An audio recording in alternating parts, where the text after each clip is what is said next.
여러분, 글로벌 금융시장의 표면 아래에는요, 우리 눈에 보이지 않는 거대한 강이 흐르고 있습니다. 이 강의 이름이 뭐냐? 바로 엔캐리 트레이드입니다. 오늘 전 세계를 움직이는 이 막대한 자금의 흐름을 한번 같이 따라가 보겠습니다. 자, 이 전략으로 움직이는 돈 규모가 어느 정도일 것 같으세요? 상상이 잘 안 가시죠?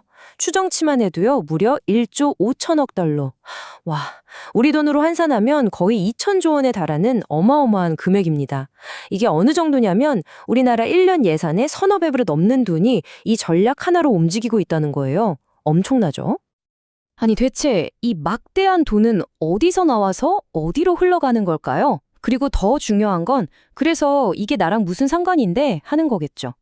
이 흐름이 왜 우리한테 중요한 건지 지금부터 그 비밀의 문을 한번 활짝 열어보겠습니다. 자, 첫 번째로 이 수조 달러짜리 베팅, 엔캐리 트레이드가 도대체 뭔지 그 개념부터 확실히 짚고 넘어가 보죠. 원리는 생각보다 아주 간단해요. 자, 일본은 금리가 거의 제로에 가깝잖아요. 그러니까 여기서 엔화를 거의 공짜로 빌리는 겁니다. 그리고 그 돈을 가지고 금리가 훨씬 높은 다른 나라, 예를 들면 미국이나 한국 같은 곳에 주식이나 채권에 투자를 하는 거죠. 핵심은 딱 하나예요. 싸게 빌려서 비싸게 굴려서 그 차익을 먹는 겁니다. 정말 단순하면서도 강력한 전략이죠. 자, 그럼 이 단순해 보이는 거래가 어떻게 전 세계 시장을 들었다 놨다 하는 걸까요? 그 작동 원리를 한번 차근차근 뜯어보겠습니다.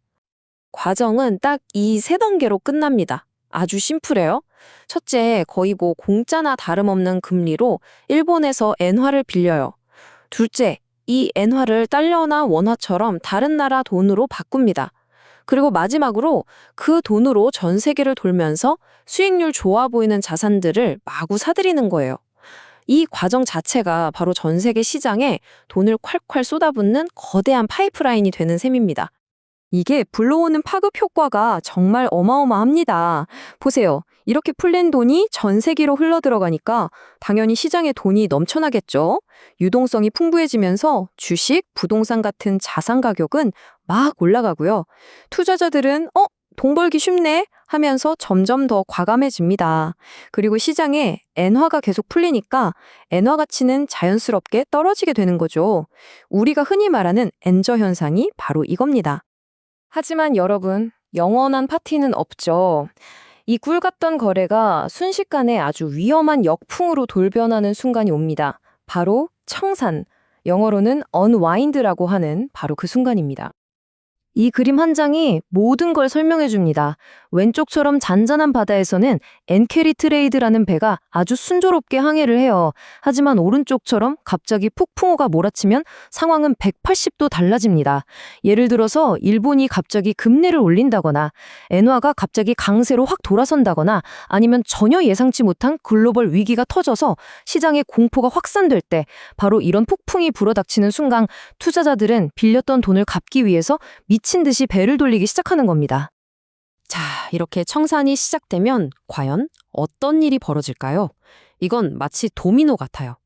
충격이 전 세계로 순식간에 번져나갑니다. 이 상황을 정말 기가 막히게 표현한 말이 있어요. 바로 이겁니다. 마치 글로벌 금융 시스템에 숨겨진 연료가 고갈되는 것과 같다. 시장을 뜨겁게 달구던 그 막대한 자금이 말 그대로 순식간에 증발해버리는 거죠. 여기서부터 정말 끔찍한 연쇄 반응이 시작됩니다. 먼저 투자자들이 빌린 엔화를 갚으려고 해외 자산을 급하게 막 팔아치우기 시작해요. 그럼 어떻게 될까요?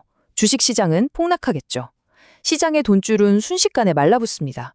그런데 동시에 모두가 엔화를 다시 사려고 시장에 몰려드니까 엔화 가치는 그냥 오르는 게 아니라 로켓처럼 수직으로 솟구쳐버립니다.